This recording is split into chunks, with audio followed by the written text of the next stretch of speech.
to dream again.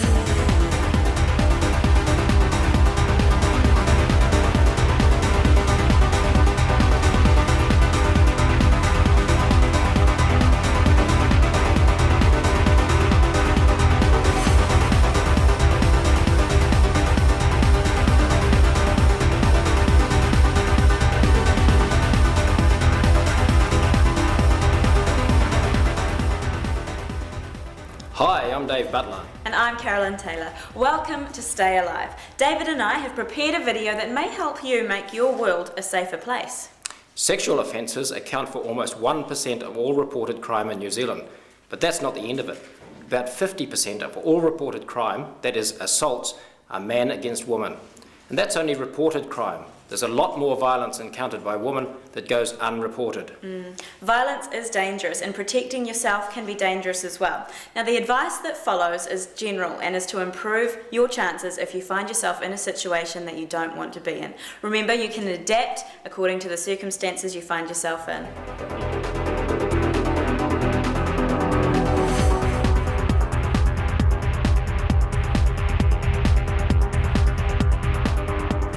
Home security is really simple, and it starts with the basics, like not leaving your windows open.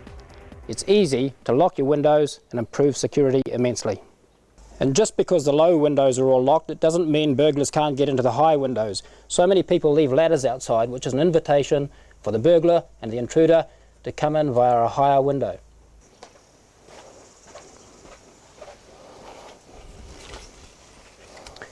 The homeowner probably intended this for cutting wood. A burglar will see this as a key for entry. He'll knock the door down. Moreover, once he gets inside, he's got a great weapon to use against the occupant of the house.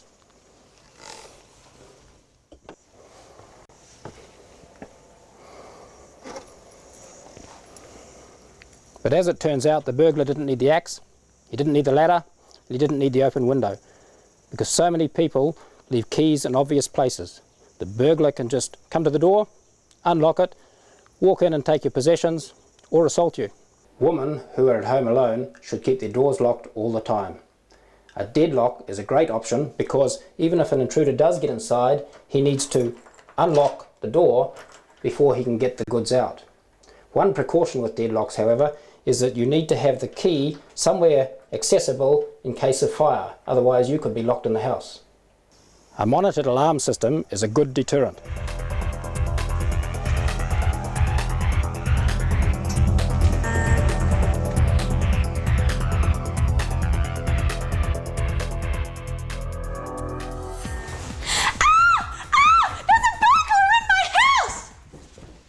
And the one thing you don't want to be doing when there is an intruder or burglar in your house is standing in the exit, because you'll be wanting to use it. If you can, go out unnoticed while the burglar's still in your house, pop over to the neighbours and contact the police.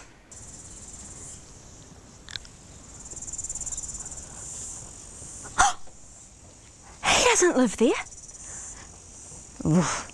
Now, if you notice a robber or intruder heading to your neighbour's place, A, make sure you get the description of what he looks like, what colour their hair is, and especially if they've driven to the scene. If they have, make sure you get the licence plate. B, call your neighbour, let them know there's some strange person outside their house, and if you think it's a threat, make sure you call the police on your neighbour's behalf.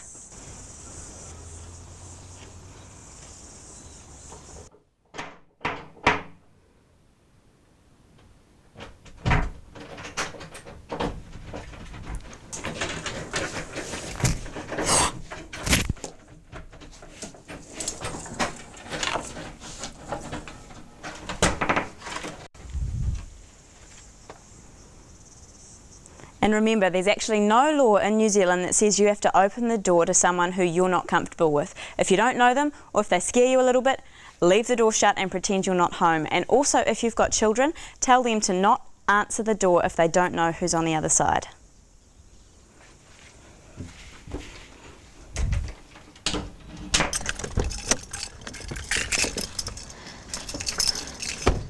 Hey man. Is it? Good, I think it's just the radiator. What? Hey, now when you need to give someone your keys, for whatever reason, make sure that you don't have your house key on there. You're giving someone access to a lot of your life by giving them your keys.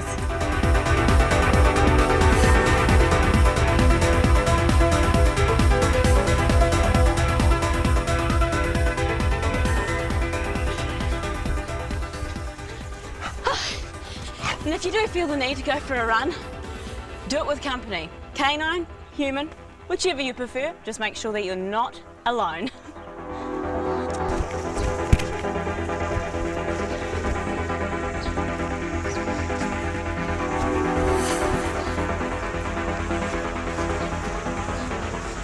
If you decide to go for a run by yourself, make sure it's not in a remote area. Make sure instead that there are lots of other runners or people around you so you don't get thugs like this following you.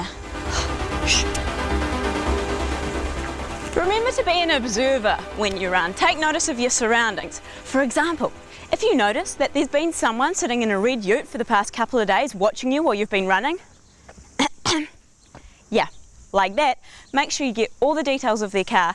And how about this for a suggestion? Stop running at the same time of day and stop running in the same place.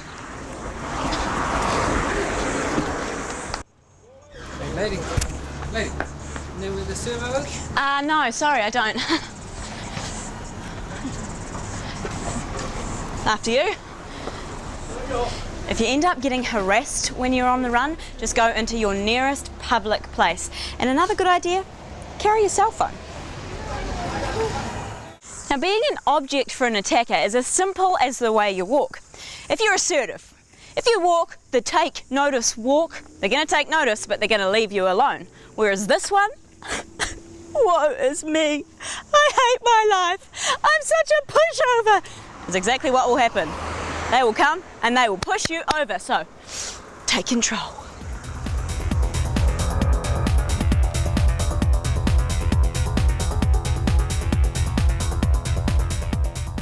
It's important for females to be aware of the fact that they are less tolerant to alcohol. So if you go out one evening and you're drinking, remember, the more you drink, the less you'll be able to discern who around you is good for you and who around you is bad for you. Also, in a place like this, like a club or a pub or a place you just meet for drinks, it is so easy for someone who's planning to assault you, someone who's been following you for a little while, even someone who wants to mug you, to mix in and look normal around here. So always keep on the lookout.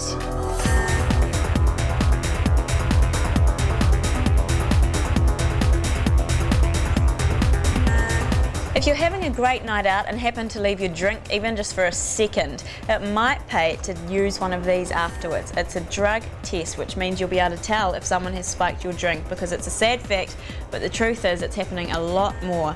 Every single weekend you hear of stories where people's drinks have been spiked, and the consequences of that, not worth talking about.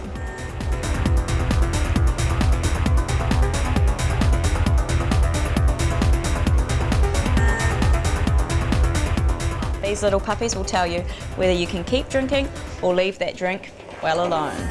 In an environment such as this, you do tend to meet people who you could date, who you could hang out with, that sort of thing. That's why a lot of people come to these places. But if you ever find you're in a situation where you're uncomfortable with the attention you're receiving, please say no, I'm not interested. Don't do what many girls do, myself included, and try to be the nice person and say, oh, well, I don't really feel like it. You need to be assertive. Communication is a huge, big key to this, and you don't want any sort of misunderstanding to occur.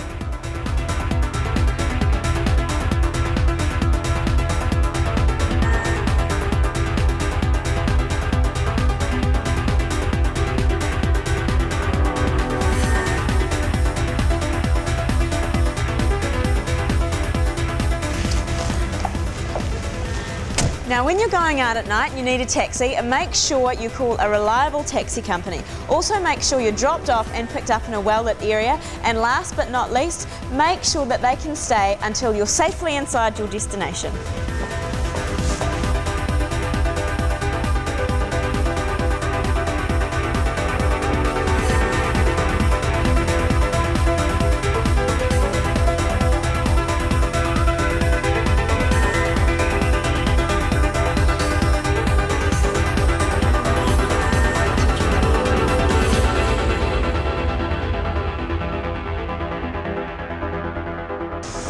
When you leave a beach or pool area, make sure you're wearing clothes that attract the attention that you want.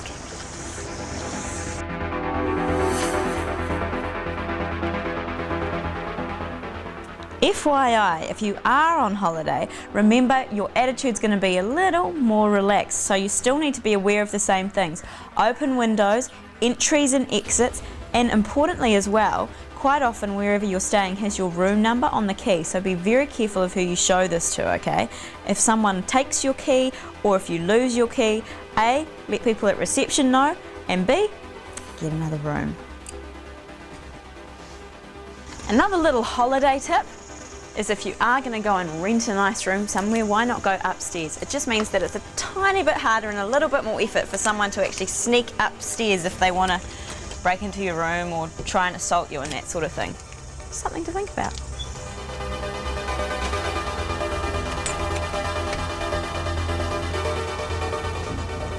Ooh.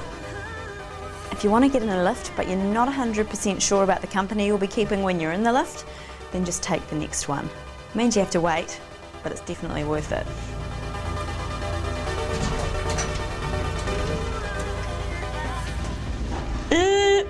My stop! Always stand at the front of a lift. It means that if someone comes into the lift that you're not comfortable about, you can make a quick exit.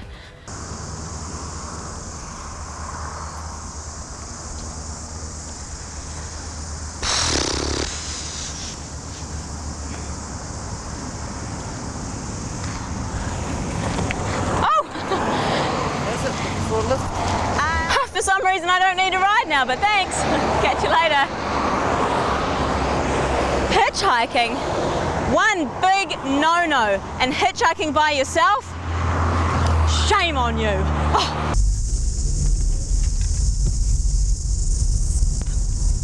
She looks all right. Hey there, jump on in. Hey, it's cool. Hey, come on guys, quick, got a ride. What are you doing by your guys? Sorry, I'm just on my way to my mum's. I'm in a really big hurry. As if I'd let them in my car.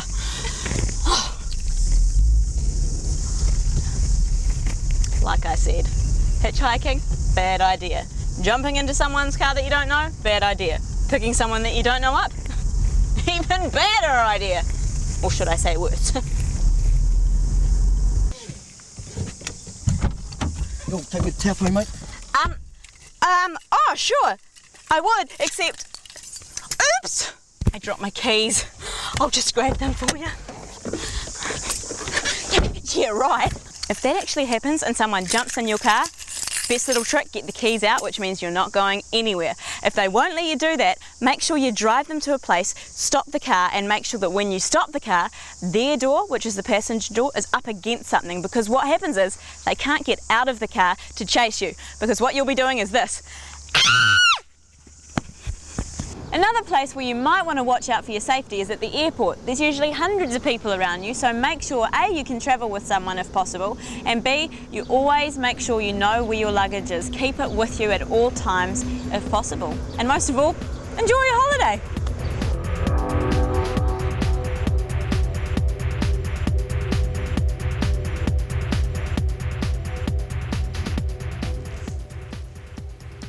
Now, Carolyn, how's that report coming along?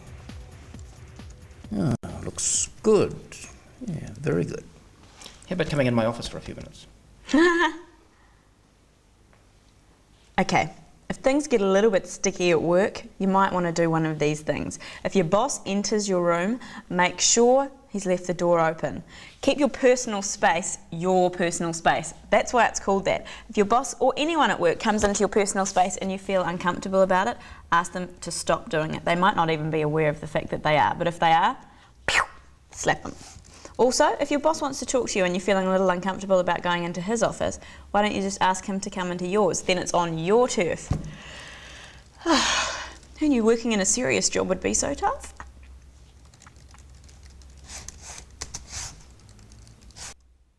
Another office protection idea is that if you need to stay at work and you're working late, let someone know where you are. And another thing, if you are leaving work late, ring someone when you're leaving so they can expect what sort of time you'll be home. If you are the last one leaving work, you might want to have someone with you, A, to lock up, and B, to walk you to your car. Also, then you'll have some companionship on the drive home.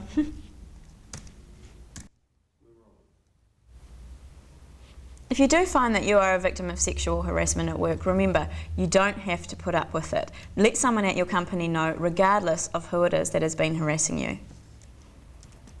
You have rights. Find out what they are.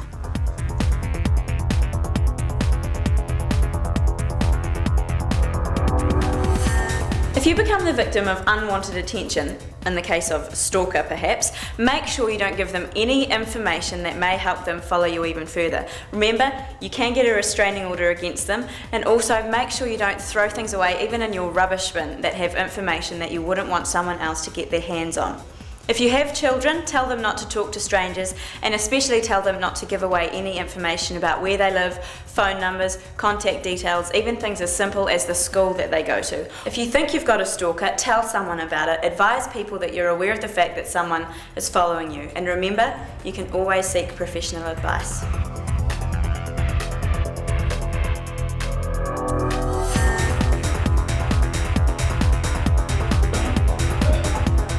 Walk away when a confrontation is imminent. I've been here over 2 hours ago. I've got everybody waiting. What have you been doing? Well, I've just been at the pub. Right. Do not initiate the violence. Remove or hide items that can be used as weapons wherever you can. Consciously identify all of the escape routes in the house so you can make a speedy exit. When an argument starts, move to an area of low risk, not the kitchen, bathroom or garage, and keep away from weapons, but not upstairs, because if you're upstairs, you can't escape. Have somewhere to go if a fast exit is required. Have a safe place organised with a neighbour or relative or a women's refuge or domestic violence centre. Program your kids with a code word that signals them to go and get help. Tell them in advance words to use on the telephone and who to call. Try to leave quietly, but leave fast by a pre-planned route. Have refuge and safe house numbers memorised. And make sure you take important records and keys with you.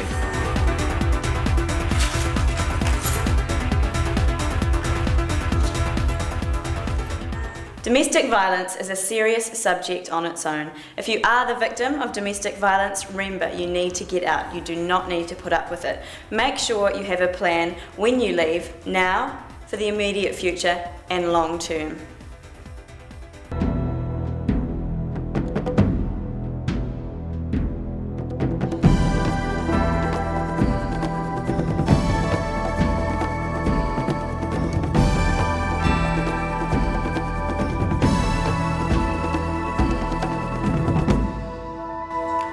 Before training in any physical exercise, self-defence included, you need to see a doctor, just to satisfy yourself that your body is in good condition and that you can take physical exertion. Similarly, you need to train with a partner who has similar objectives. This is so you train with somebody who tries to help you and grow your techniques instead of somebody who tries to thwart your techniques and stop them from working. Of course they won't work initially. It takes time, and it takes a lot of time and a lot of effort. So put in the time, the effort, train very slowly, train very carefully, and you'll get the results. Now we're down to serious business. We're going to be practicing some self-defense techniques. Self-defense should only be used where our prevention methods and our avoidance techniques have failed. Even so, there are a couple of things you can still do if you find yourself in a situation like this. If somebody's approaching you, you can show them that you mean business by no. This shows you're going to defend your personal space and that you're not going to be taken as a victim. How to train with safety. This is extremely important. You can get damaged out on the street, but you don't want to get damaged training. So train extremely slowly, as I've just said. To demonstrate, if we get somebody moving towards us with a punch, the punch is very slow and smooth. The defence is slow and smooth. The counter-attack also. This gives your opponent time to move with the technique so that you don't have a collision of hand and face or hand and eyes. When you put on a technique, again, slowly and carefully. When it becomes painful, your partner should tap off like so. As soon as you hear this, you release the technique so there's no injury. It's extremely important. When you feel you're about to be assaulted, you should assume a position that you can defend yourself. For example, hands up here. Doesn't have to be threatening. You can have your glasses and touch your glasses, but have your hands high. This way, your hands can be used to defend your face, your elbows can be used to defend your body, or you can use your hands in this manner like windscreen wipers. So to demonstrate, if I get a slow punch, I can palm it off. Here, it comes for the stomach. I can use my elbows. Or another low punch, I can use my hands in this manner as a defense, so that anybody trying to grab me can't get through the defense.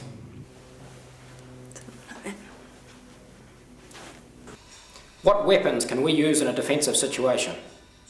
We'll start at the top of the body. The forehead is a good weapon when you're in close and your hands are restrained. You can butt the face, butt the nose, and cause some damage. We come down a little. Teeth also are a great weapon for biting and causing pain. The chin even can be used in certain situations on the ground to apply pressure to nerve centres. We come down further, we have our hands. Hands are great weapons. We have fingers for poking and prodding. We have the heel of the hand where we can strike like so. We have the edge of the hand. Also the front edge of the hand, and we'll show you how to use these in just a minute. Along the arm we have the elbow, which can be used forward and it can be used backwards. Shoulder, using body weight. The hips can be used. If somebody's got you in a bear hug and they're close, you can use the hips to push them to one side. As we go further down, we have the knee, which is a great weapon. The knee and the elbow are the two most powerful weapons in the body. And as we go down further, we have the foot. And the foot is used to kick. Usually the ball of the foot is used to kick, sometimes the edge of the foot, and sometimes the heel. So we have a wide range of weapons at our disposal at any time. When you add to this weapons that you've got in your handbag or in your car, such as pens, keys, and other things you carry around, there are a host of weapons that you can use to fight off an attacker. We've seen some weapons, particularly the feet, in terms of kicking. The part of the foot we kick with, we know is the ball of the foot, the edge of the foot, or the heel. How to kick though? For a snap kick, we raise the knee, we point it at the target. Then extend and back. Place it back quickly to regain your balance. So we're in this sort of stance, our hands are up, like we've just shown you, point, kick, back. For a thrust kick, the leg comes up higher and the hip comes through, like so. To demonstrate, here, so a kick to the groin and back. Don't look specifically at the target area, because that telegraphs what you're going to do. Keep looking at the attacker and kick. If it's a thrust kick, again, look at the attacker's eyes and kick.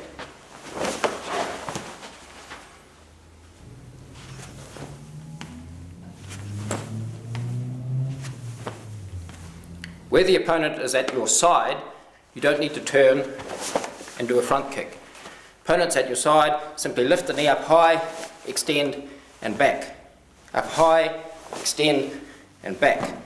Keep your hands in this position so that you can use them for defense of your upper body.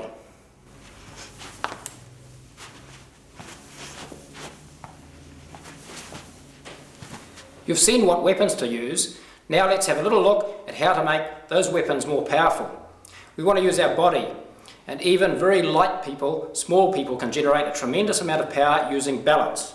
So, Joe, if you want to hold the bag. Now, if I stand with my feet together here and punch, chances are it's going to affect me as much as my enemy. What I want to do is generate a lot of power in my body and transfer it to my attacker. So it's a bit like pushing a car. As though I was pushing a car, all the force I want to go this way.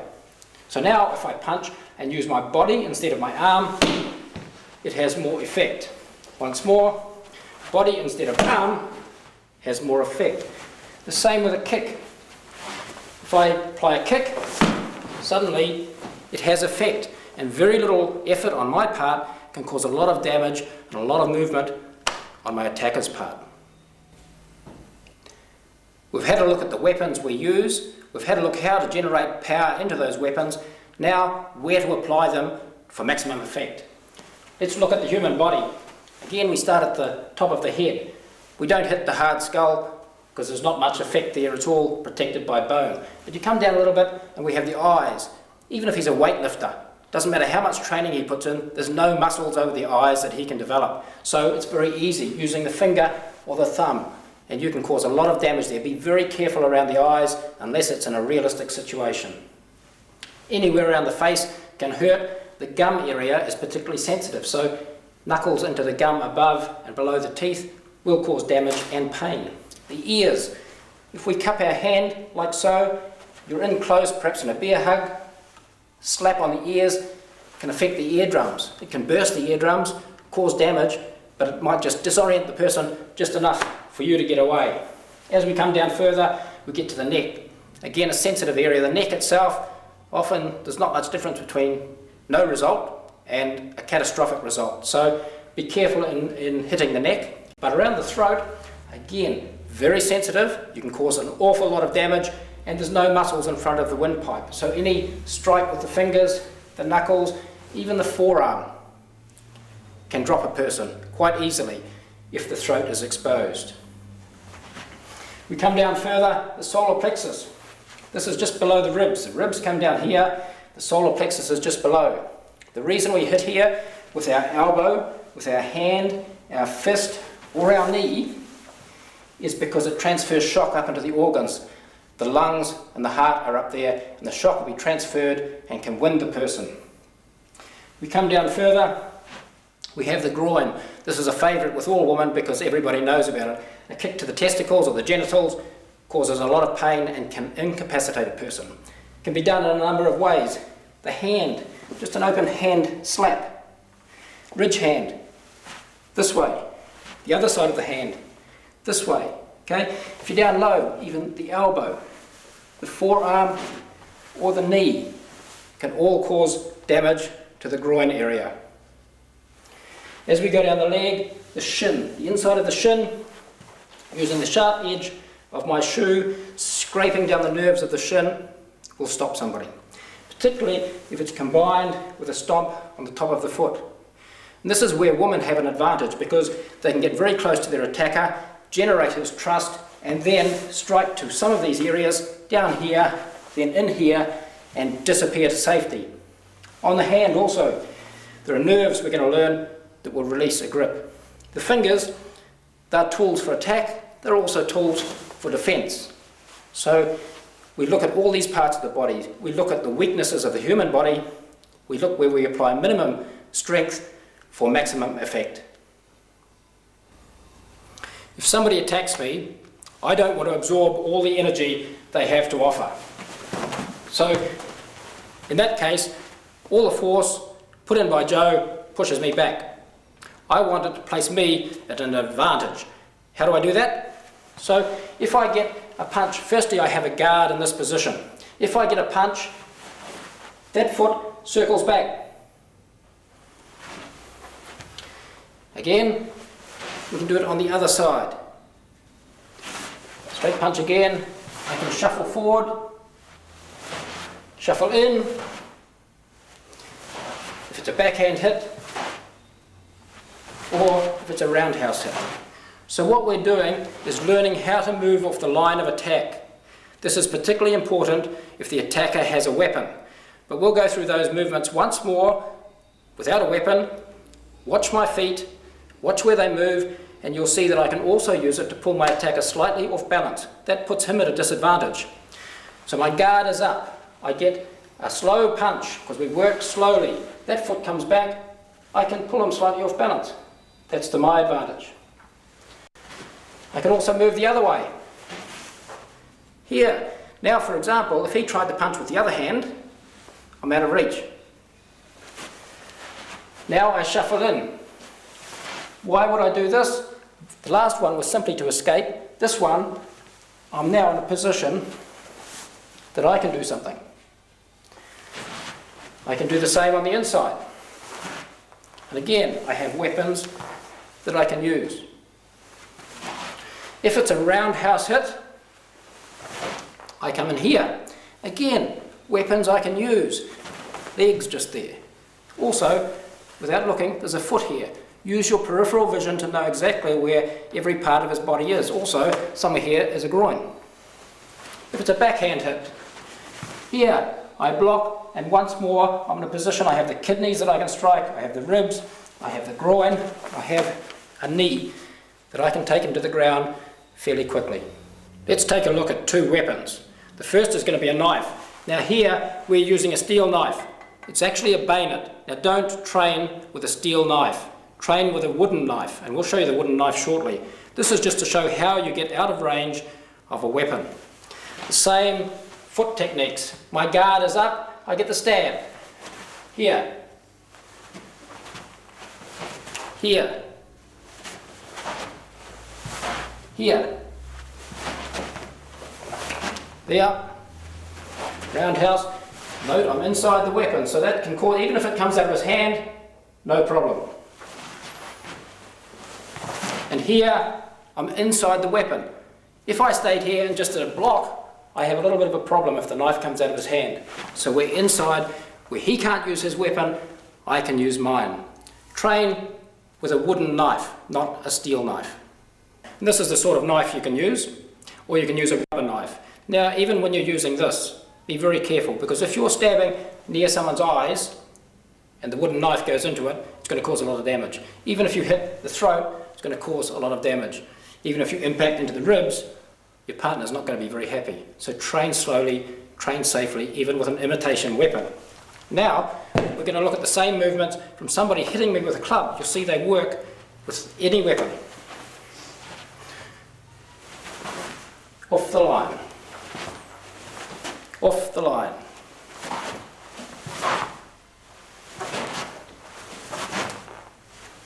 Roundhouse here. So again, I'm inside the weapon, it can't hit me. In here, where I can cause damage, but he can't.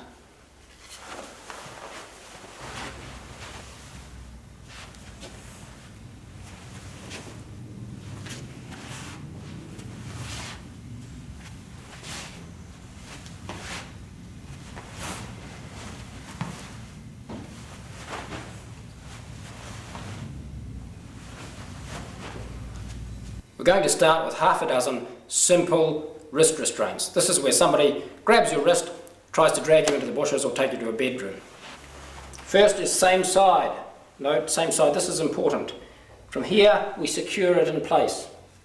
Note that your wrist is thinner that way than that way, so put your palm down, it's got to come out this gate. Elbow to elbow. Now your wrist is free. You still need to do something. Hit under the nose, break his nose, up under the nose, or kick to the knee and run. Run is most important. These techniques are designed to help you escape. You're not here to try and have a fight and pummel the guy to death. You escape and disappear. Once more. From here, kick, secure, elbow to elbow. You've released.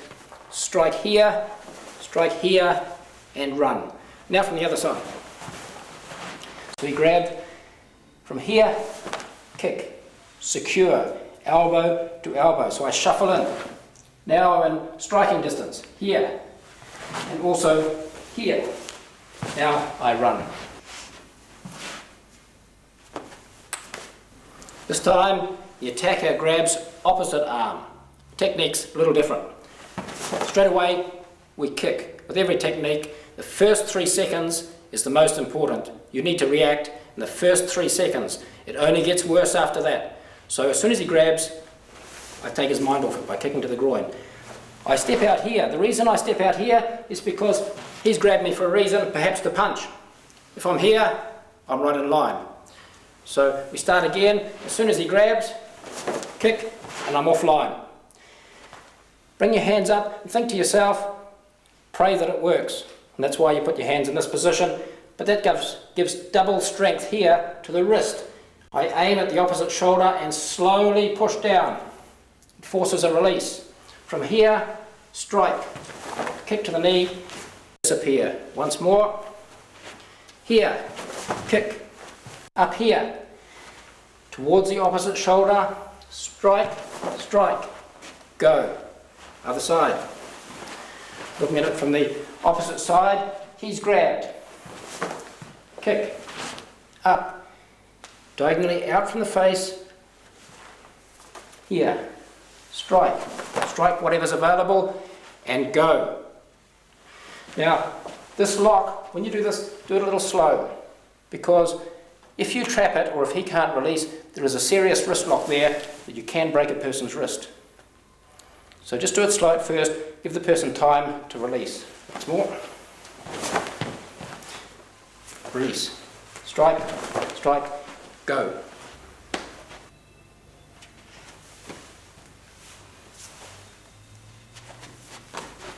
In this attack, the grip is the same, an opposite wrist grab. From here, yes, we can kick. We can also step in slightly, strike to the groin.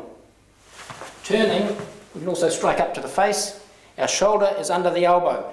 You want to be just 1 centimetre above the elbow. You want your weight forward like this, and pull down on the arm. I have an arm lock on here and can break the attacker's arm. If you want to release, use your elbow, strike him, and then run. Once more, from here, kick, strike the groin, strike the face, pull over the shoulder. Note his balance is forward. I'm holding all his weight. Don't push down too hard here on your partner, because you will break the elbow. So I have him until he taps. So now I know his arm is close to breaking. To release, use your elbow, finish him off, and run. From the other direction,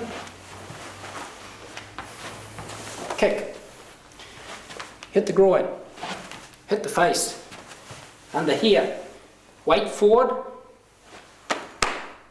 and you want his palm up. That's the way the arm lock will work.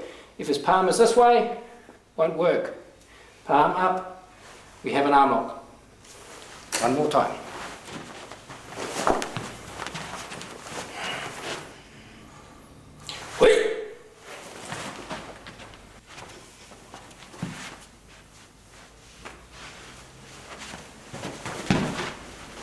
Where we have a two-handed grip, many self-defense instructors work against the thumbs because that is the weakest part of the hand, and that's absolutely correct.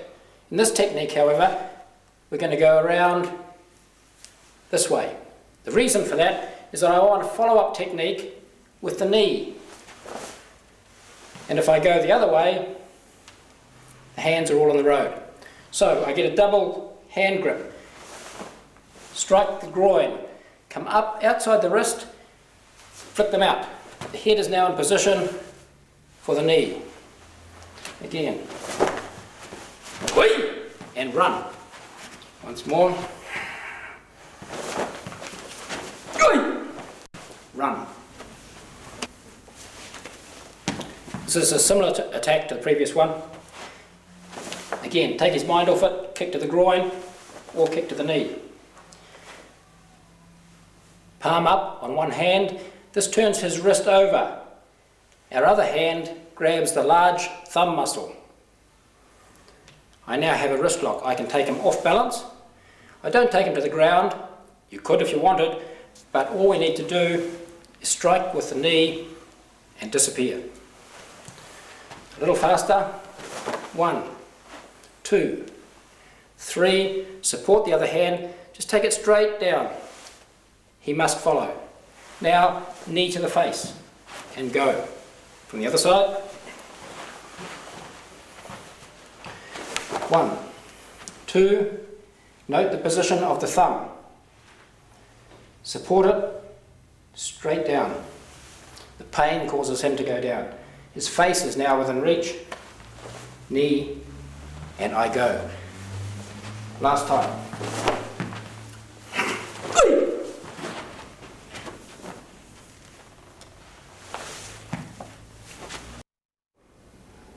This is the strongest grip anybody can have on your wrist. Difficult to get out of because you're fighting two arms. But no, you're not. You're only fighting two thumbs. Just think of that. So I alter the angle of my forearm against those thumbs. It makes it difficult. I also add the strength of my other arm. I grab my fist, move in, up under his nose. Can continue up so that I use my elbow here. Circle, elbow here, kick, and I go. Once more here. Take his mind off it. Grab my fist, move in and up, striking as we go through. Striking here, striking there. Up, strike, strike, strike, go. The other side. Here, moving in, striking up. Here, here, go. Whee! Whee! Disappear.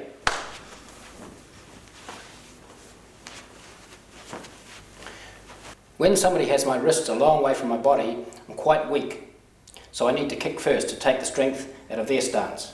So I kick to take his mind off it. Here. Then grasp my own wrist. Now watch my wrist action. Up and down against the thumb. To release, I come round and put a similar lock on that I had a few techniques ago. Now, strike, strike, go. Once more. He grabs my wrist straight away here. If I'm in closer, that's fine, or that's fine. Okay? But strike. Turn to here. Up, down. Maintain the hold on the wrist, the same lock as before. Then strike, strike, and go. Other side.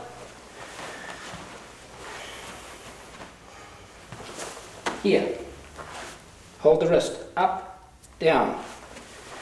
Wrist lock. Strike, strike, go.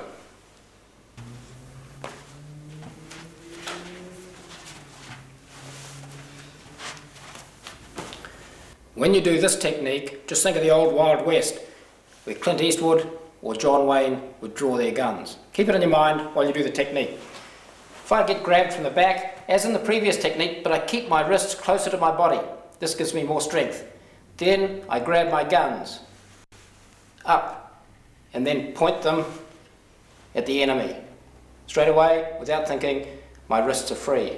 I can feel the proximity of a head, so I can strike. I can strike.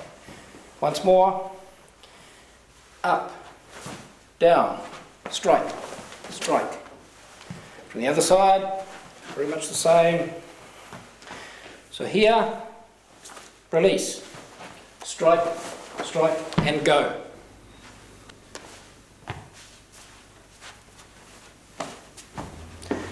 This restraint is quite difficult to get out of. It really relies on a lot of striking techniques, pinching, biting, whatever you can do. So one arm is restrained here, an arm around the neck. So it's difficult to go this way, difficult to go that way. What we do have is a couple of free hands, so we can strike to the groin, move our hips out of the way, strike to the groin. Depending where his face is, maybe we can get to the eyes this way. Okay, we've also got fingers that we can use. So we look at any of these options, our teeth, anything we can use to take his mind and break the hold so he weakens. Then out to the side, use any striking technique to disable him, and off we go. Once more. So once again, strike the groin, bite if we can, bend fingers back, okay, even pinching, bang. Here, strike the groin again, strike, strike. Just keep on striking. We call it controlled chaos. So we don't just go, bang, have we won the fight? No, once we get one good one in, we keep on going, bang, bang, until we know we've disabled the person. Once more. 1, 2, solar plexus, okay, eyes, fingers, out, groin again, on top of the foot, go. Anything that's available, use it, disappear. So from the other side, again, we make some space, hit the groin, we can hit the solar plexus. In here, we can pinch. You watch the reaction to this. Very effective. Having done that, out here, ribs are available, solar plexus, inside knee, foot, anything you want is right there.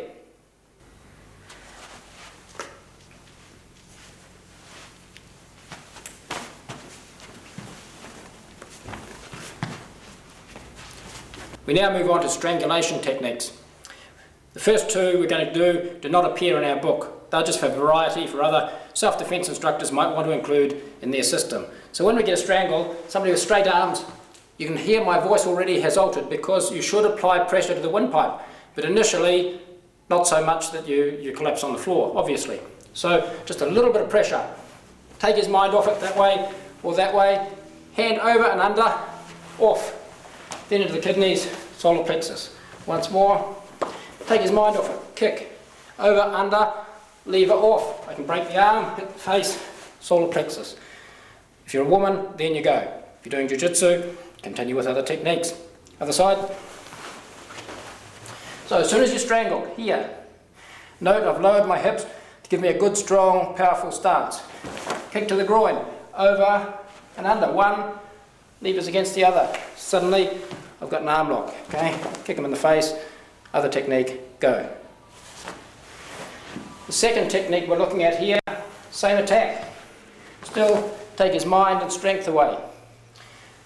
We take this and pull down.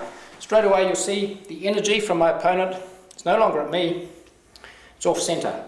From here, under the nose, take his head back, then just press straight down.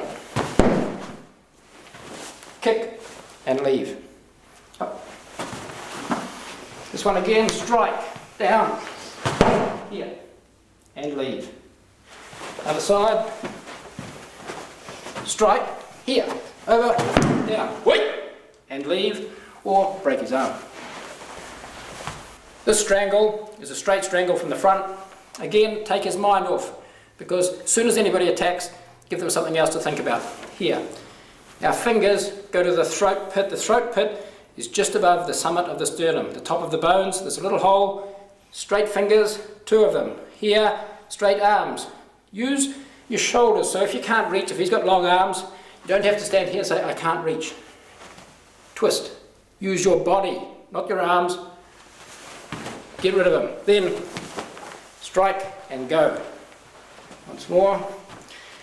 Punch. Take his mind off it or kick. Throat pit. Get rid of him. Kick to disable and go. From the other side. As soon as he strangles, kick or punch. In here, my body moves. If he's already at that distance, just turn and run. If he's a little closer, strike and run.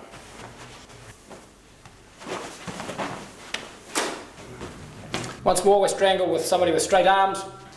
In this position, we use the footwork we learned before to avoid an attack. So, if you watch his body, just that footwork takes him completely off balance.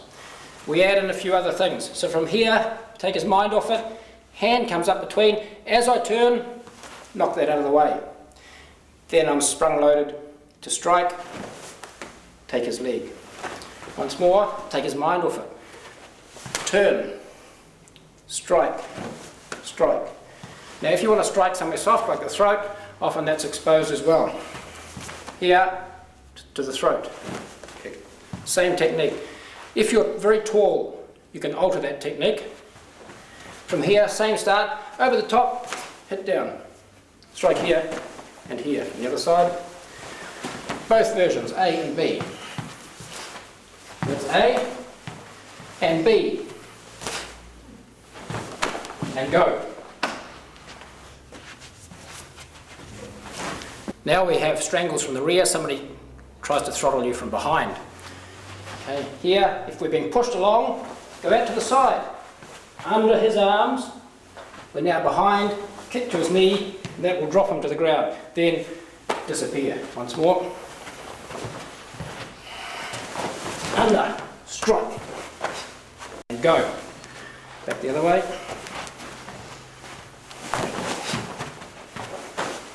And go. The key to success of this is when you turn, not to turn high, because it's just a collision of forces. Here, down, and I'm out. Then strike and go.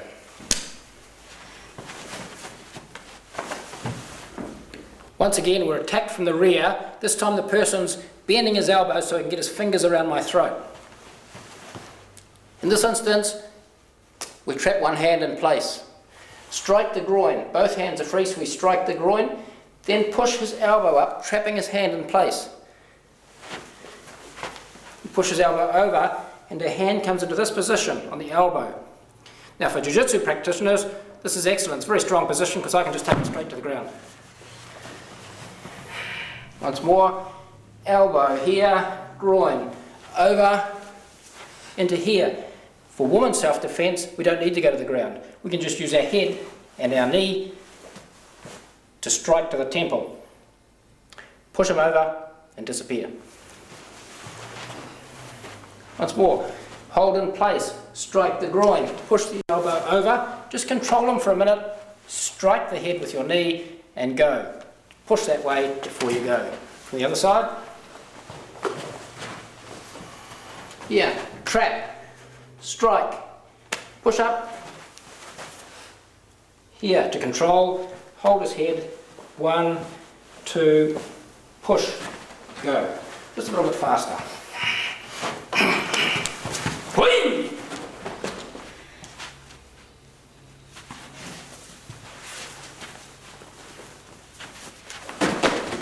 A headlock is a very strong lock and it's difficult to get out of unless you can assume control right at the beginning. So here, first get a little bit forward because it puts him off balance and it keeps you on balance. Also turn your head so your windpipe, your trachea, is in the little hollow inside the elbow. Pull down a little to keep that air supply. Now strike to the groin. 1, 2, 3. If his head's in position, use the elbow here as well. Out here, and as before, knee to the head. Once more, get the headlock, forward a little, pull down, keep the air supply. Strike to the groin, strike to the solar plexus, pull down, step out. Now, knee in here, kick to the groin, whatever's available, disappear. From the other side.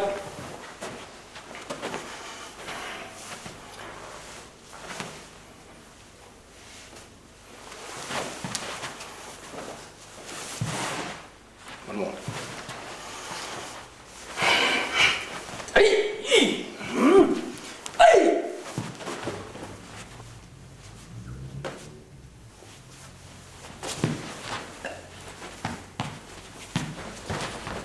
As you can see, I'm pinned against the wall. I can't go that way, and so many people use force against force. If you have a big man and you're trying to push, it's a losing battle. You'll never do it. So you have to find another way. My feet are still free, my arms are still free. I can pinch. Pinching techniques, I have a right angle thumb and I pinch against that bone. It's far more effective than pinching here. So I can go under the armpit, for example, and you just watch the reaction. It's not very nice for him. So that might just give you a moment to escape.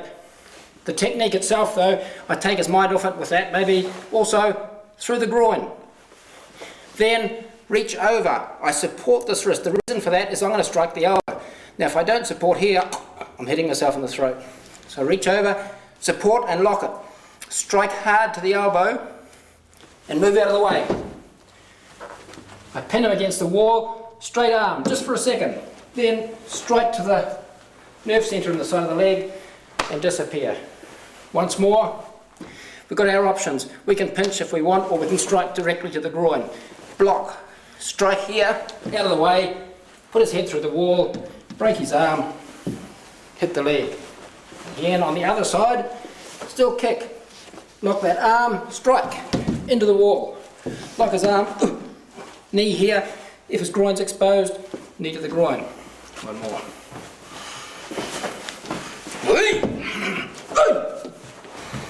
One variation to the technique just shown, everything else is the same, is you can do the arm lock with this arm and pull him against the wall. So type A, kick here against the wall, type B here and pull him into the wall. The finish, just the same, because people are built differently. The different body types, different attackers, different defenders. So you need to know a variety of ways to achieve the same result.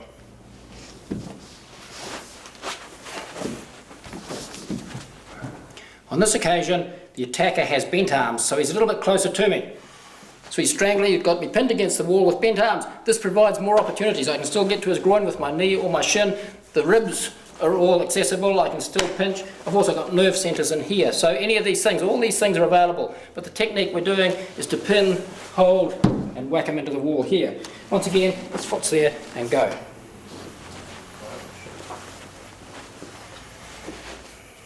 So, Continuing from here, we've got all these nerve centres. Make use of them. Throat, eyes. We've got the groin, we've got the foot. Push up the elbow into this lock and slam him against the wall. When he's there, foot stomp, or if you're in a different position, down on the back of his calf. Once more, take his mind off it. Here, round, into the wall, damage, off.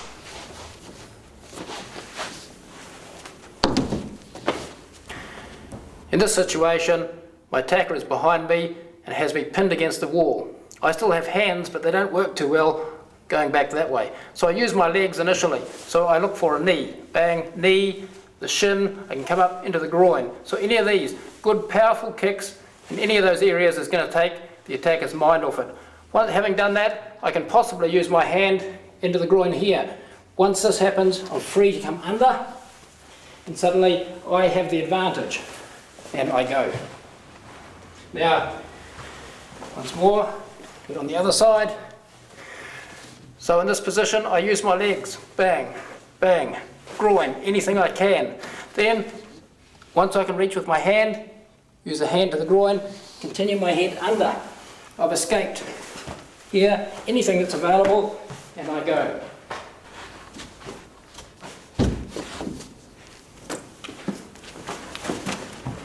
When somebody makes a lunge to grab you, use the footwork we learned previously. So I get a grab, move off the line and secure his hand. He's got fingers. Your hand is stronger than his fingers. Only take two. If you take a whole handful, then yes, maybe his hand is stronger than my hand, it won't work. So just take two. Secure the hand. You're aiming to destroy this joint. So push the fingers back and push down here and take him to the ground. Once here, use the ground as a base and just bend the fingers back. He's tapping. It hurts. You've got him restrained. You can either have somebody call the police or you can finish him off and run. Once more, as he grabs off the line, fingers back, down. Other side, around here. Same hand. Again. Off the line, fingers, down. On the ground, all I have to do is push back.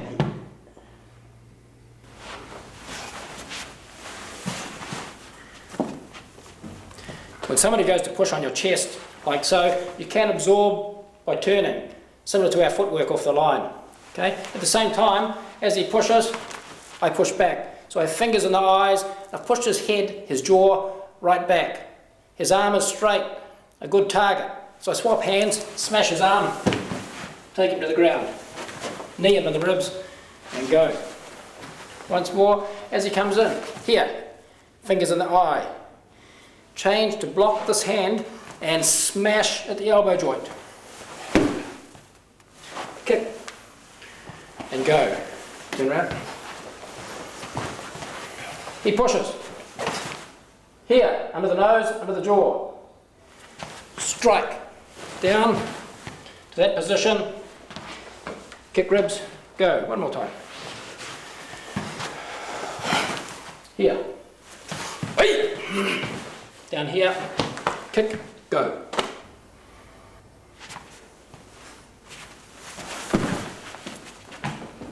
Somebody grabs my jacket, particularly if it's a strong jacket, and won't let go. Here, again, trap against my chest and push his face backwards. That disorients him. Now, thumb. Take his thumb and bend it backwards. Slightly alter my body position, and he goes to the ground. Kick his head and go. Again. As with any technique, take his mind off it first, then disorient. Thumb, down. Kick, go. Other side.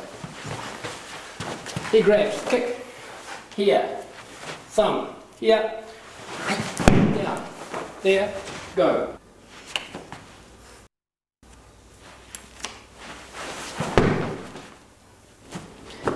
Bear hugs. This is where we're bodily restrained by somebody else. Sometimes our arms are out, sometimes they're in. To start with, let's have our arms out. So somebody grabs me here.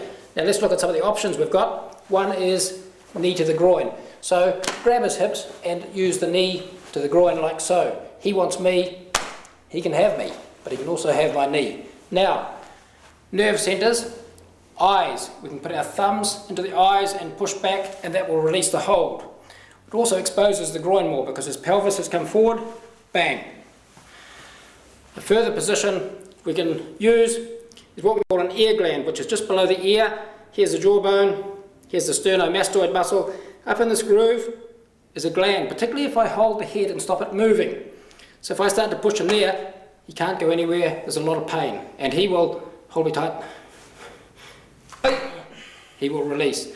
However, you need to follow up with something, and that's where we use our knee, okay, our elbow, strike the groin, break the arm, whatever's available, and we go. So just one more time, we get a grip. We can use the knee. We can use thumbs in the eyes.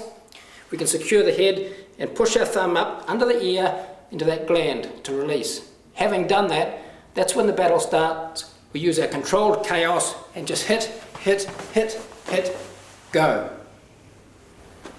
Now, looking at the same situation from the rear. We get accosted from the rear, somebody restrains us around the waist. Again, we've had our hands, not much use, can't get back, but if we can get to the eyes, that's great. Our feet, however, can hit the shin and scrape down and stomp on the foot. Now, the technique from here is to place our foot around here to block it and to push down on the knee. I change my angle a little and I bend my knee. He's forced to go down, I strike in the groin and go. Once more. I get accosted, I can use the back of my head, I can use everything at my disposal. I strike down on the shin to the foot, hook it around here and plant it. My weight is now down on here. Bend my knee forward, he can't step. Strike the groin and go. From the other side. Once more, use my head. Then strike shin, foot, stomp on the foot. Plant his foot and yours. Bend your knee. Down, kick and off.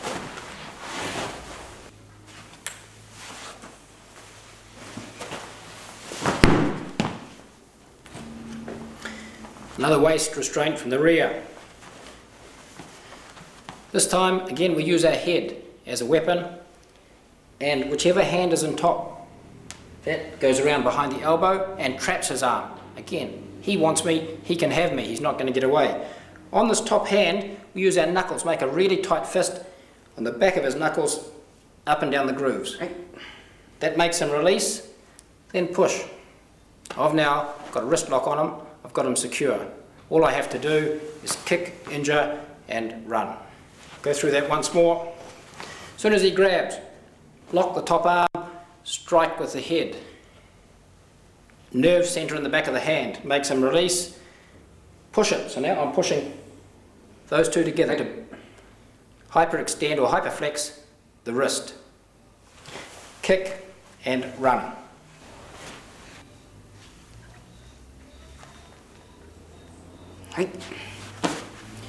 One more from the back, we get restrained once more.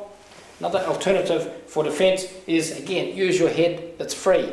Now we kick to the back, but we actually miss, so that now my leg is just blocking his straight leg.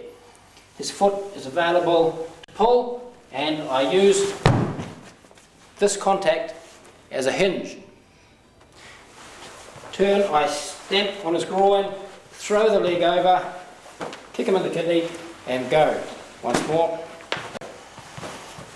From here, use the head. Stomp back to get his leg in that position. Up, stomp on his groin, over, kick, go. On the other side.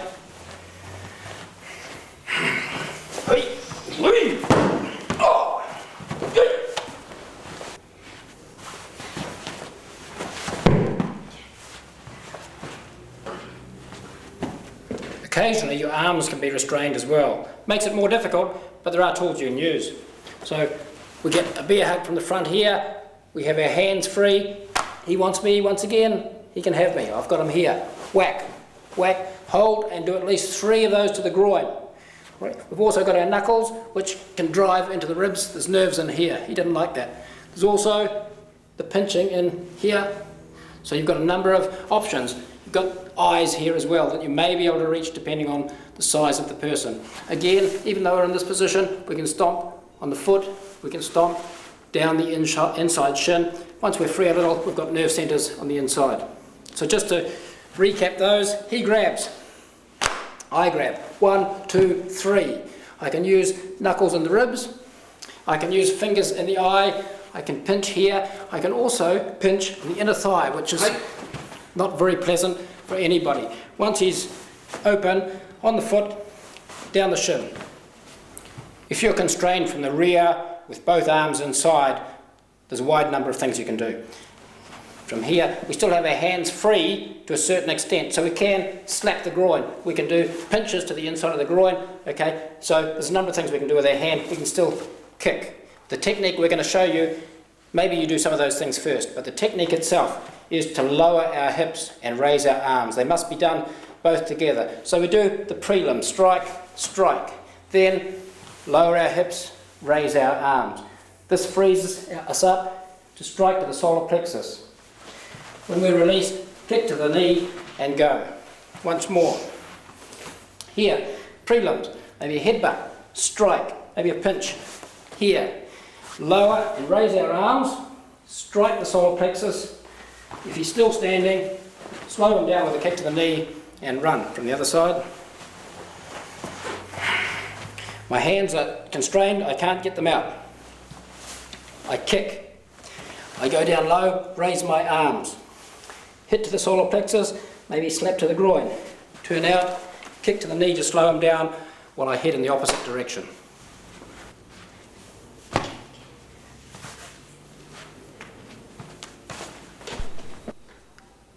If you're being abducted, your attacker might approach from behind and lift you off the ground. In that instance, you've only got your feet. Use them to kick the groin, shin and legs wherever you can make contact. The good news is that he can't hold you up there all day. He's got to put you down sometime. So as soon as you hit the ground, kick and go.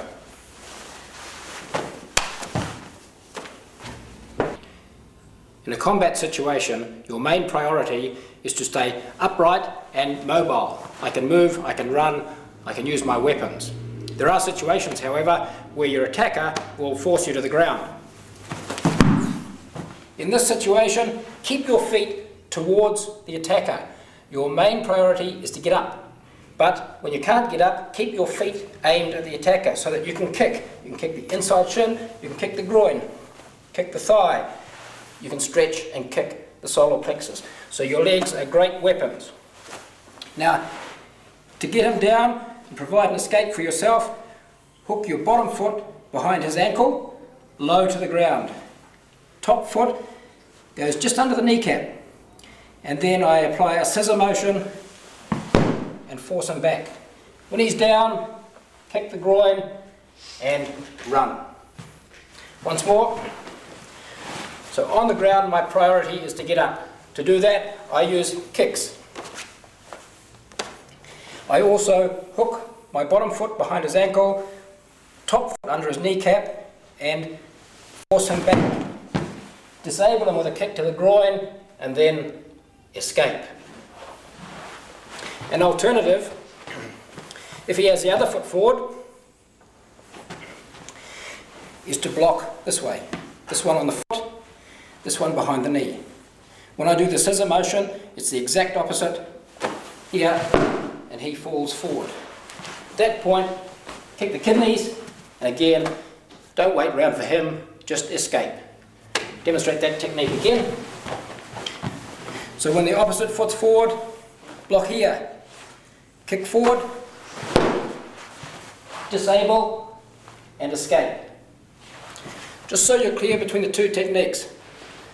Stand up. We have one here, pushing back. The other here, pulling forward. Quite different techniques. All the time remembering there are nerve centres and groin available for contact with your foot.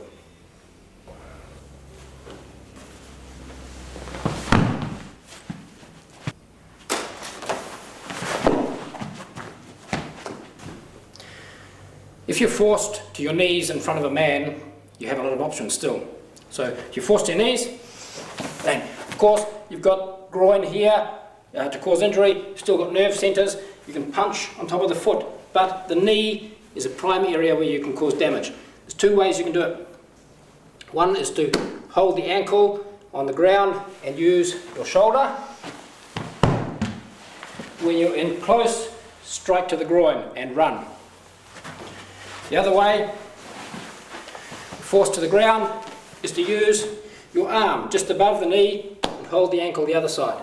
So we push down. Again, strike to the groin and run. So just to revise, either one, down, push back, strike the groin and run.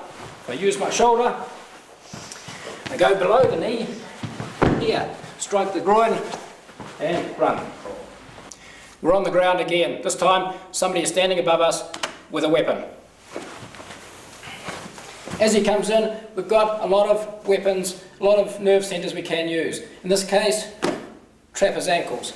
Bring your foot up through and kick to his solar plexus. He will fall to the ground immediately. Kick in the groin, get rid of that foot and escape. Once more.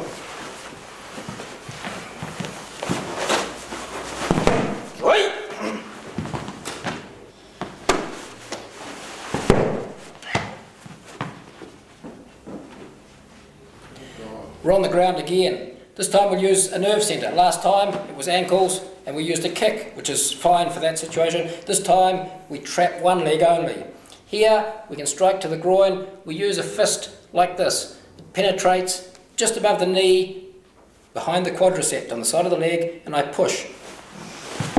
He's down. Once he's down, I kick in the groin and escape. Once more. As soon as he comes over, strike the groin into the nerve centre, kick the groin away. In the other direction. Here, as soon as he's there, bang. In here, push. Kick the groin. One more. Don't delay, he's got a weapon. Strike here, into here. Groin. Then escape.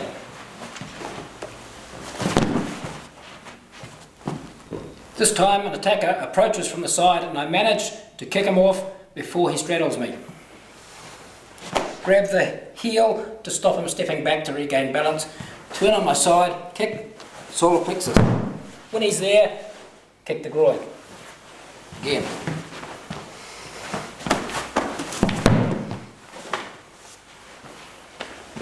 Side.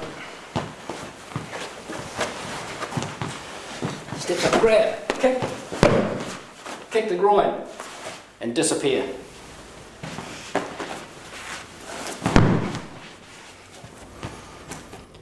I'm now forced to the ground and the attacker approaches from the side to strangle me. I use my knees as a spring to force him off. Both of my legs are more powerful than him, so I can force him off quite easily.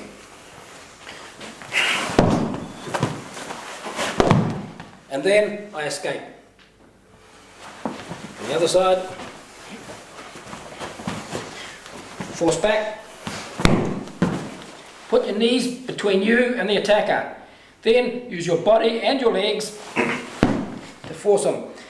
If there's a target available, kick the groin, kick the thigh. If there's no target, don't wait for one, just escape. That's your priority. Once again, I'm in a lying position, either on the ground, being forced to the ground, or on a bed or a couch, whatever, and an attacker approaches and tries to strangle from the side. In this instance, immediately heel palm to the jaw to take his attention off, fingers to the eyes. This also straightens the arms, places some distance. Then I strike here to this wrist using my body as I roll away. I follow up with a strike to the eyes or the jaw and escape. Putting it all together, strike the jaw, strike the wrist, strike the face. Go. Oi! Oi! Oi!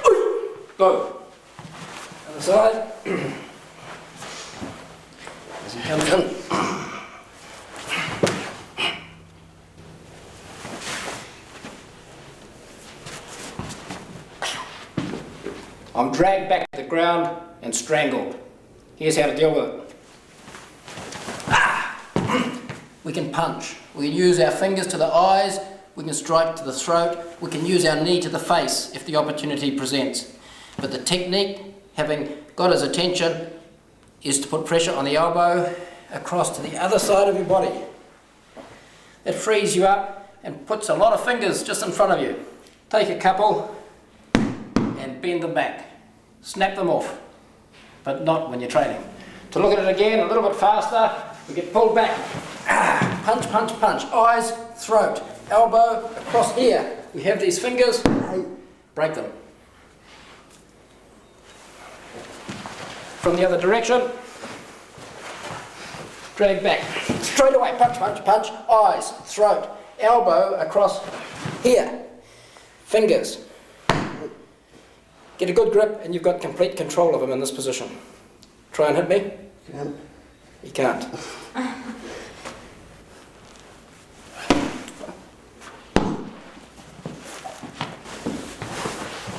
This is one of the most difficult positions to extricate yourself from. The reason being, I can't go anywhere. I've got no movement whatsoever. I have to wait for him to make a mistake. He can't hold me here all day, but I wait until I can sense a little bit less strength. Then I do a big circle with my arms to take away his point of balance. I lift my hips and take my hands down to his waist. At this point, I use my leg and my body to lift all his weight over here. Then I get up and go. Once more. As he comes down, take his balance away, lift his hips and roll. On the other side. As he comes down, take his balance back, roll, and I go. Now I'm in the opposite situation. Somebody's straddling me from the back. Again, he's got a triangle of support. What I need to do to upset his balance is shorten that triangle. I pull his arms in close. I have a lot more strength than him right now. Now I lift one leg up and use my hips to off-balance him. I kick his kidney and run. Once more. Support in, leg up, topple off, kick, run. This way. Support in, leg up, topple off, kick, run. Now we're going to discuss rape. Rape is a reality nowadays. It's happening every time you look in the newspapers. We're going to look at a situation where you can physically avoid rape and defend an attacker off, but there are some things you need to know with body language and with verbal language. If a rape case gets to court, the defence usually claims that there was consent. You have to dismiss that claim immediately.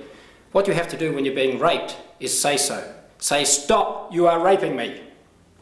I do not want sex. You have to be that clear, that explicit, so that when you get to court, there can be no doubt that they were sounds of enjoyment. You clearly said you do not consent, you are raping me. Very, very important.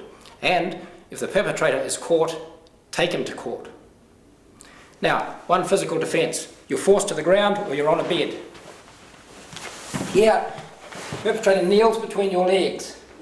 In this instance, I'm being pinned, but I still have the use of my legs, I have the use of my hips and my body and my hands.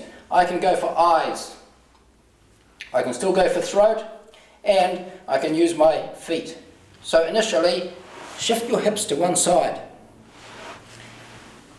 The bottom leg goes onto the knee. What I'm doing is removing his support. So now I push on the elbow strongly. I hit the elbow with my arm. At the same time I push the knee. This will unbalance him. Now I have control. I can strike with my knee into his kidney. For martial arts students, you have a prime opportunity to break his arm. You put your foot under his head and I can break his elbow, as simple as that. I have control. It's not an ideal situation. I don't want to be grappling. But if you know how to use the arm lock, break his arm and then leave. If you don't know how to use the arm lock, simply kick several times to the head, to the kidneys, push him off and run. Go through that technique again. So I'm pushed to the ground, and the attack is between my legs. Straight away, shift your hips so that you can kick against the knee and strike an elbow at the same time. Then kick, kick, kick, keep kicking. Push him off and go. Once more, this time with the arm lock. Force down. Move the hips, kick, here. This time the arm lock falls into place when you know how to use it. We go snap. Then we do a few kicks. Then we push him off. Here we go. It will be easy to find the perpetrator. He's the one with an arm that bends two ways. From the other direction, so that you can see techniques on both sides. I get forced to the ground. Immediately, eyes, kick, whatever you can to disorient the attacker. Hips to one side. Push the opposite knee. Hips go to this side. I push the opposite knee. I strike this elbow. He goes to the ground. Depending on how close, knee to the kidneys. Kick to the head. Stomp on the head. Kick to the ribs and push off and go. If I'm doing the arm lock, I get forced back once again. All these things, push and arm lock. Now I have an arm lock. Also, look at all these wonderful fingers. We can snap a couple of those while we're here.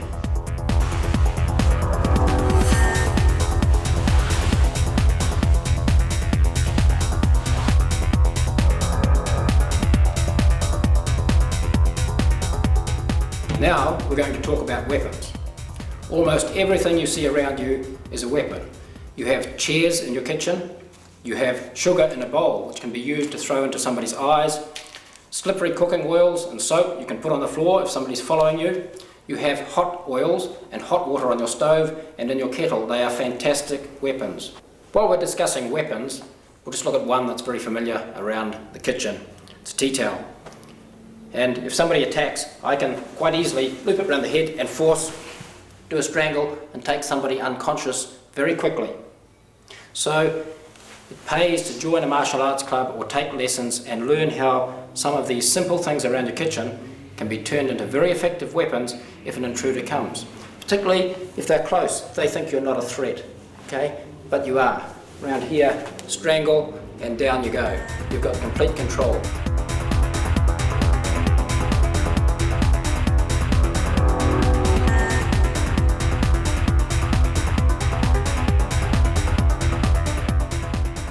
Many women feel more secure with a baseball bat or one of these, a club, next to their bed at night.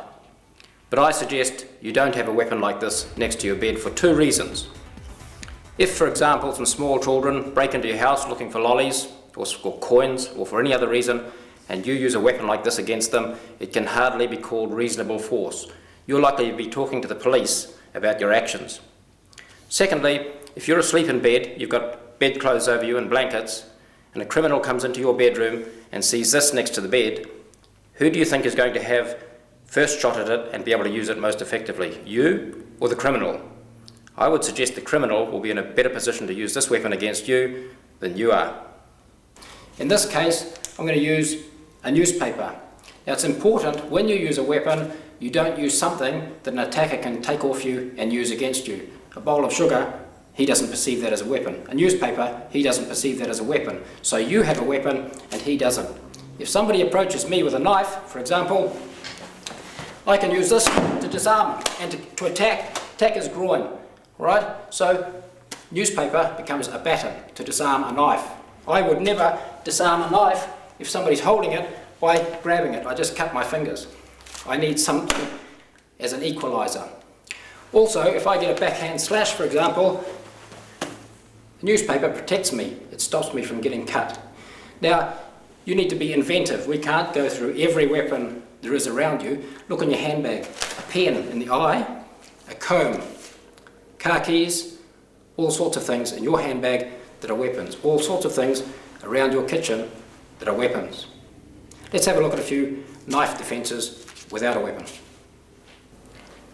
At close quarters, a knife is more lethal than a gun. A gun, I need to point it at somebody. If it's here, it's not going to cause any damage. A knife, if it's here, just has to do that. Anywhere it goes, it causes damage. A knife is lethal. If somebody attacks you with a knife, keep a good distance, equalise with a chair, a baton, anything else, and get out of there. A knife is lethal. However, just a few points. If somebody holds a knife at your throat, understand where it is. Don't push it away the wrong way. You'll end up injuring yourself. So if you are going to take action, if you know this person is going to kill you, you have to do something. You've got 3 seconds. Make a decision really quick. But push the knife the right way so that you can do something. Don't push it the wrong way. Another possibility is, if it's points held at your throat, is just to push away from you. And then, I don't advocate you do a lot of techniques. Once you've gained safety and delivered one kick, escape. That's all you're here to do, escape and save your life. The police can handle this guy. If you're arrested by somebody with a knife, you're in a precarious position. I can't move, but he's got a knife at my ribs. The key to this is to understand what he's all about. If your life is definitely in danger, then you need a barrier between you and the knife. Then you do your techniques. The knife is held away from me, I get out, deliver one kick and go. Don't just try and grab the knife, because then it's force against force. What I'm using here is my elbow and forearm inside his. So even if he pushes hard, he can't come in because he's pushing against the top of my arm. I'm not using any strength. Push harder. He can't. Now, I strike the groin, go through the hole I've created, and leave. In a real situation, that's a pretty serious technique because your life is at threat. If you do nothing, you can still die even if you try and escape. So the decision's yours, depending on the circumstances at that particular time. If somebody approaches from the rear and puts a knife to your throat, once again you need to understand which side the knife is on. If I push it away, I may cut my own throat. So if it's on this side, maybe that's the best way to go. If it's on this side, you don't want to push the knife across your throat. So trap his arm so he can't use it. Now, no matter how hard he pulls, pull the knife, he can't cut my throat. But I still have to do something. Strike to the groin, use elbow, use hand techniques, anything. Come through and disappear. Again, use techniques against the knife only if your life is in imminent danger. When somebody approaches to grab you in a bear hug, you can stop them before they actually get hold. So if they're coming in fast, put your arms up like this and train against the chest. Train against the chest, but in the street, hit against the throat. A strike to the throat is very effective and will stop anybody. So once again, as he comes in, I take a stance. My weight is forward to counterbalance his force coming in. Effectively, I do it against the throat, but with your training partner, do it against the chest. One more. Here. Then, of course, kick to the groin and escape. We could be sitting in a movie theatre, or on a bus, or on a train, or on an aeroplane, anywhere with this seating. Enjoying the movie? Not too bad. He puts his hand on my knee. Okay? So this is unacceptable behaviour. I don't like it. I use the nerve centre in the back of the hand, and that makes him open his fingers up. Now I take those 2 fingers and I bend them. It causes a lot of pain. I can stay like this, but it'll be fairly uncomfortable. So I can change it into a lock like this, which is much more comfortable, and I can usher him outside. It's called a come along technique. So I can hold him until police arrive or until I get some help from the theatre usher, the hostess on the aeroplane, or whatever. So it's a controlling technique. We'll have a look at that again. We're in a movie theatre. Somebody puts his hand on my knee, which I find unacceptable. So I make him open his hand by gouging a knuckle into the back of his hand. I take the two small fingers and bend them back. This causes intense pain. I maintain that control, take my hand around the back and transfer so that I've got complete control with one hand only. This is called a come along or a restraint, and as I said, we can take him to a security guard, police or a theatre operator.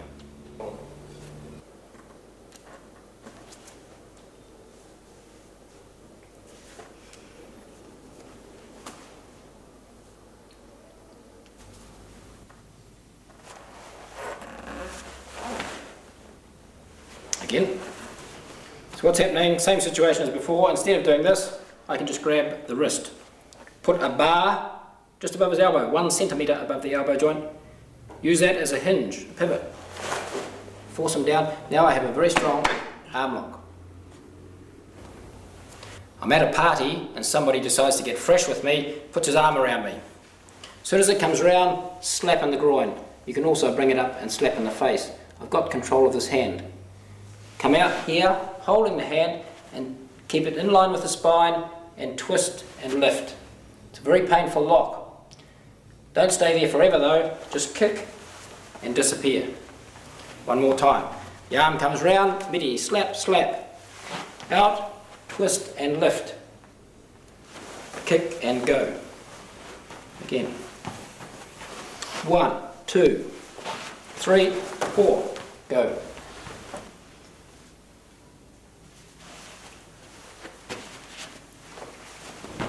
Another party situation where a groper will put his hand on a lady's breast.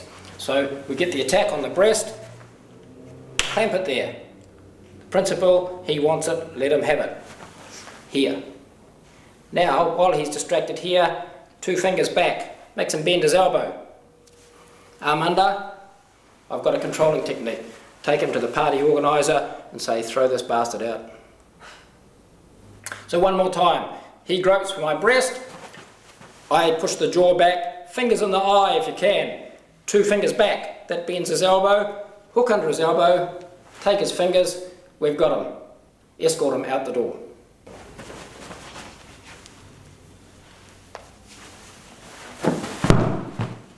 Once more, we're still at the party, still in bad company.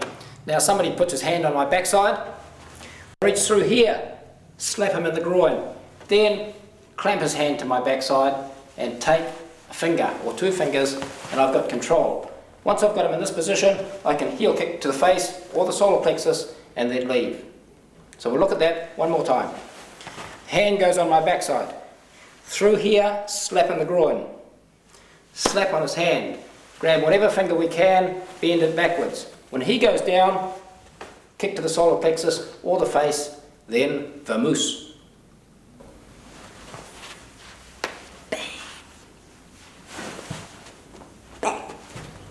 In the street, quite often, you get muggers. They could be after your wallet, they could be after you. It's hard to tell. So, when somebody asks for your wallet in the street, Where's your wallet? throw it to one side of them. When they're distracted, that's when you take off. You disappear as fast as you possibly can, so that by the time they stand up again, you're gone.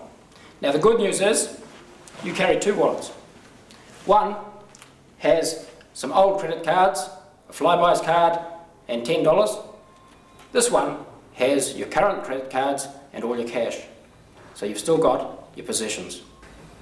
Where's your purse? You've learned a lot in the Stay Alive video. Thanks very much for watching it, but there's a lot more. This is the Stay Alive book. As yet, it's not published. It's going to be published later this year. Keep an eye out on our website. You can see the address right below for the book, which will be published later this year. This contains much more information on self-defense, about the attitude to have in a violent situation, and also a lot of statistics on crime against women. This is an extension of the video. You should have it. Take a look at this short video clip. You'll see women training in jiu-jitsu. So women can train in martial arts, and usually they enjoy it.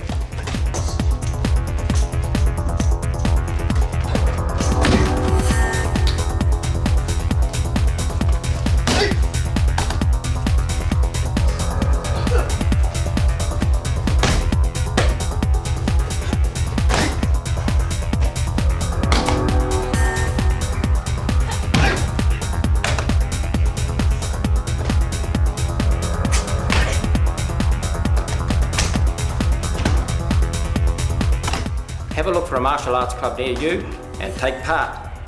Now once you've joined, if you need uniforms and equipment, once again look at this website address, contact us for uniforms and equipment for your martial arts training.